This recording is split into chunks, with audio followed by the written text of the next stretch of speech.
Hi you guys, welcome to today's video. We're making some reindeer pretzels with some little pretzel twists, and we have some Rolos. And then I have Zachary behind me here, he's hiding. But I wanted to do these with the boys. They are super fun, and these boys absolutely love chocolate covered pretzels. So this is totally a win-win here. This video is part of a collaboration with my good friend Tiffany at Small Town 6, and the theme of this collaboration is baking with kids. So these kids are gonna help me do some baking. It is so fun doing holiday baking with these little guys, even though they are a little silly. So let's get these reindeer pretzels all made up. We'll show you how we make them. We're gonna have pretzel twists, Rolos. I'm gonna put them in the oven for about 3 minutes to let the chocolate melt. Then we'll add on the eyes, the nose, and the ears, and we will get them all made.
Thank you for watching our video. Make sure to Subscribe.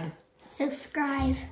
Thanks so much for watching us make these cute little reindeer pretzels. They actually turned out really good. A couple of them turned out better than the others, but really fun to make these with the kids for the holidays. Can I have one? Oh, Benjamin has been dying to eat one, but I think we have to let them cool for a few more minutes, let them harden up and be like all perfect and ready to go. So, like I mentioned at the beginning, this video is part of a collaboration with Tiffany at Small Town 6. So I will link her channel in the description box along with a playlist of everyone's baking with kids videos. So these are gonna be super fun to watch. Oh my gosh. Are you gonna eat it? No. Oh gosh. Oh, well, there it goes. There goes the reindeer pretzel.